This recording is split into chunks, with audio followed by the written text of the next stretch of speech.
और ब्रेक के बाद एक बार फिर से स्वागत है आप सभी का। पूरे देश में वक्फ कानून लागू होने के बाद उत्तर प्रदेश में सरकारी भूमि पर कब्जों के विरुद्ध बड़ी कार्रवाई की गई। सरकार के निर्देश पर भारत नेपाल सीमा पर स्थित जिलों में अभियान चलाकर कई अवैध निर्माणों को उड़ाया गया है, ढाया गया है वहां पर।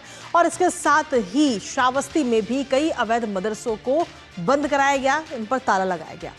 दरअसल ये मदरसे मान्यता के बिना ही संचालित किए जा रहे थे और इनमें तहसील जमुना में और साथ ही तहसील विनगा में भी ये मदरसे शामिल हैं। इसके अतिरिक्त अगर हम देखें तो भारत नेपाल सीमा पर 15 किलोमीटर क्षेत्र में 100 से ज्यादा अवैध मदरसों के खिलाफ राजस्व संहिता की धारा 67 के तहत कार्रवाई भी जारी है। करेंगे इसको लेकर चर्चा, लेकिन उससे पहले आपको दिखाते हैं कि कैसे यूपी में अवैध मदरसों पर चल रहा है योगी का हंटर। तो उत्तर प्रदेश में अवैध मदरसों पर ताला लगता हुआ नजर आ रहा है और नेपाल सीमा से सटे हुए अवैध कब्जों पर यह बड़ी कार्रवाई इस वक्त की जा रही है। सीएम योगी आदित्यनाथ के निर्देश पर ये एक्शन लिए जा रहे हैं, जिसकी तस्वीर भी इस वक्त हम आपको दिखा रहे हैं किस तरीके से अधिकारी एक्शन लेते हुए नजर आ रहे हैं। इसके साथ ही श्रावस्ती और खासतौर पर बहराइच में अवैध निर्माण जो हैं उनको ढाया गया है, जमींदोज किया गया है। इसके साथ ही आपको बता दें कि श्रावस्ती में अभी तक 32 मदरसों को सील कर दिया गया है, उन पर ताला लटका दिया गया है। और श्रावस्ती के अलावा अगर हम बहराइच की बात करें तो बहराइच में भी ये कार्रवाई की जा रही है। नो मैंस लैंड पर बनी मस्जिद का जो हिस्सा है उसे भी ढहा दिया गया है। इसके साथ ही 127 सरकारी जमीनों से जो अतिक्रमण किया गया था, जो सरकारी जमीनों पर अतिक्रमण था, उसे हटाया गया।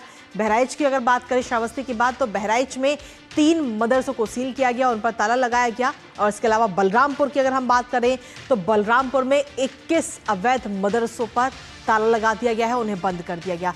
सिद्धार्थनगर की अगर हम बात करें तो 12 अवैध कब्जेदारों को नोटिस सिद्धार्थनगर में दिए गए हैं। तो कुल मिलाकर अगर हम देखें तो कई जिलों में इस वक्त ये बड़ी कार्रवाई इस वक्त की जा रही है उत्तर प्रदेश के अंदर।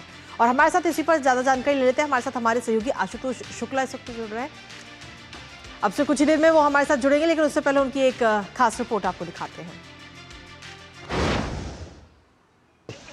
हम इस वक्त खड़े हैं भारत नेपाल सीमा पर, जो कि एक खुली हुई सीमा है। और जिस तरह से पीलीभीत से लेकर के महाराजगंज तक उत्तर प्रदेश में एक लंबी खुली हुई सीमा है, निश्चित रूप से यहाँ पर दोनों तरफ से अगर हम कहें, भारत में भी और नेपाल में भी तमाम अतिक्रमण का वो ज़मीनें शिकार हुई हैं जो कि नो मैंस लैंड थी।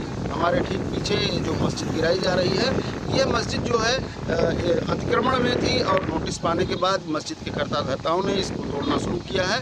और हमारे ठीक पीछे आप देख सकते हैं कि दूसरे हिस्से में ये जो है गांव है, ये नेपाल का गांव है और ये भारत का गांव है। तो पीलीभीत से लेकर के महाराजगंज तक 121 ऐसी स्थान कल तक शाम तक चिन्हित किए गए हैं जो अवैध रूप से यहाँ पर बनाए गए हैं, अवैध रूप से जिनका निर्माण हुआ है। प्रशासन उस पर लगातार कार्रवाई कर रहा है। श्रावस्ती जिले में निश्चित रूप से 32 जगहों पर जो है अवैध निर्माण की नोटिसें दी गई है। तमाम सारे मदरसों को बंद कराया गया है या फिर उन्हें उनके ध्वस्तीकरण की भी आगे कार्रवाई की जा रही है। कैमरामैन विवेक के साथ Ashutosh Shukla, DD news, Bharat Nepal border,